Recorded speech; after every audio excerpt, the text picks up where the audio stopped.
திரிஷாம், இங்க முதலமைச்சர் உடனான இந்த சந்திப்பு, காலையில ஒரு சந்திப்பு, மாலையில ஒரு சந்திப்பு, சந்திப்புக்கு பிறகாக 2 கேள்விகள் ரொம்ப முக்கியமானதா இருக்கு.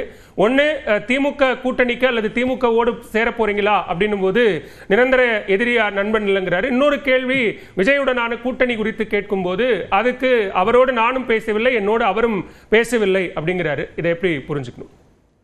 நண்பர் சுப்ரத்னம் சொல்ற ஒரு விஷயம் சரிதாங்க. ஓபிஎஸ் வீட்டுல பெரிய துக்கங்கள் நிகழும் போது முதலமைச்சர் காட்டின அந்த பண்பாட்டுக்கு அவர் எதிராக அவர் வீட்டில் துக்கம் நிகழும் போது போய் விசாரிக்கிறாரு. நீங்க சொல்ற மாதிரி அதுக்கு பின்னாடி நடந்த பிரஸ் மீட்ல நிரந்தர நண்பர் நிரந்தர எதிரின்னு சொல்லும் போது இந்த யூகம் வலுப்பெறுது. ஸ்ரீராம் சொல்ற பாயிண்ட் அதுதான், யூகம் வந்து வலுப்பெறுது. இப்ப யூகம் வலுப்பெறுது என்றால் ஓபிஎஸ் முன்னாடி இருக்கிற வாய்ப்பு நம்ம ஏற்கனவே பலமுறை பேசிய விஜயுடனான வாய்ப்பு. அது முதல்ல இருந்தே எனக்கு அதுல சந்தேகம் தான். என்ன காரணம்னா விஜயோட அப்பீலே ஃப்ரெஷ் தான். அவர் ஃப்ரெஷ்ஷா இருக்கிறாரு. 2 கழகங்களுக்கு மாற்று, இருக்கிற எக்ஸிஸ்டிங் பார்ட்டிகளா மாற்று. இந்த ஃப்ரெஷ்னஸ் அவர் எப்படி இழப்பாரு? ஓபிஎஸ் சேர்த்து ஃப்ரெஷ்னஸ் இழந்தால் அவருக்கு என்ன லாபம் இருக்கு? எனவே விஜயோட வாய்ப்பு இல்லை என்பதுதான் எனது கருத்து ஆரம்பத்தில் இருந்து. அப்படி என்றால் ஒரே ஒரு வாய்ப்பு, திமுக அணியிலே ஒரு சில இடங்களை பெறுவது. அந்த வாய்ப்பு வேண்டாம் என்று ஓபிஎஸ் நினைத்தால் பல இடங்களில் தனித்து போட்டியிடுவது. ஒரு அட்வான்டேஜ் இருக்கு. ஒரு சில இடங்கள்ல கம்யூனிட்டி ஓட் பேங்க் இருக்கிற இடத்துல வெற்றி பெறுவதற்கான முயற்சி எடுக்கலாம். இப்ப டிடிவி ஆர்கே நகர் 1.0 எலெக்ஷன்ல பெரிய போட்டிகளுக்கு இடையில அவர் வெற்றி பெற்றார். சில இடங்களில் கான்சன்ட்ரேட் பண்ணா வெற்றிக்கான வாய்ப்பு இருக்கு. எடப்பாடி பழனிசாமிக்கு ஒரு டிராபேக் இருக்கு.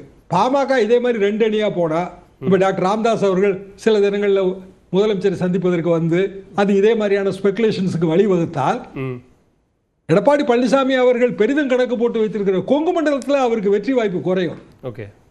அந்த வாய்ப்பையும் ஓபிஎஸ் மனதில் வைத்திருப்பார்ல. அவருக்கும் இந்த கணக்கெல்லாம் தெரியும். அதிமுக கணக்கு தெரியாம கிடையாதுங்க. நான் 72ல இருந்து பார்ட்டியில் இருக்கேன்.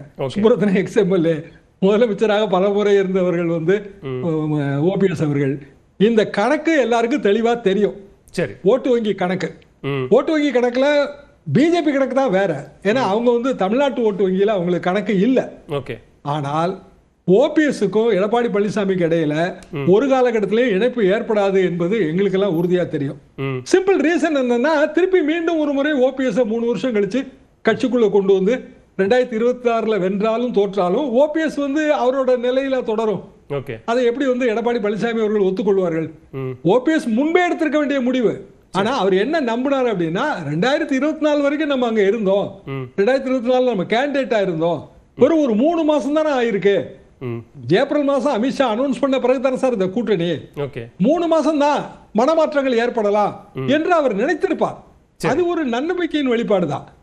இப்போது இருக்கிற நிலைமை என்னவென்றால், திமுக சைடுக்கான அட்வான்டேஜ் கூடுது. ஒரு சில தினங்களுக்கு முன்பு கூட ஒரு பின்னடைவு தெரிஞ்சதுங்க. திமுக அணியில ஒரு பின்னடைவு தெரிஞ்சது. இப்ப அந்த பின்னடைவு வந்து சரி செய்யப்பட்டிருக்கிறது. ஒரு சடைவு தெரிஞ்சது, ஆளுங்கட்சிக்கு உரித்தான ஒரு சடைவு உண்டு. அதை இப்போ வந்து சரி செய்யப்பட்டிருக்கிறது. மீண்டும் மீண்டும் இதே மாதிரியான சந்திப்புகள் நிகழ்ந்தால் இன்னமும் சரி செய்யப்படும். அப்ப களத்துல மீண்டும் ஒரு முறை திமுக அணி பலம் பெற்றதாக தெரியும், மற்ற அணிகள் எல்லாம் பலம் குறைந்ததாக தெரியும். இல்ல, இந்த மரியாதை நிமித்தமான ஓ பன்னீர்செல்வம் முதலமைச்சரை சந்தித்த இந்த சந்திப்பு நீங்க சொல்ற அந்த சலனத்தை சரி செஞ்சிருக்கு அப்படின்னு பாக்கணுமா?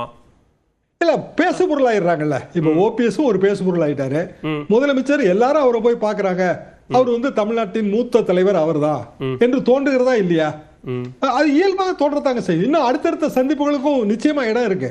அடுத்த இப்போ பிரேமலதா அவர்கள் சந்தித்திருக்கிறார்கள், ராமதாஸ் அவர்கள் சந்திக்க போவதாக பேச்சு அடிபடுகிறது.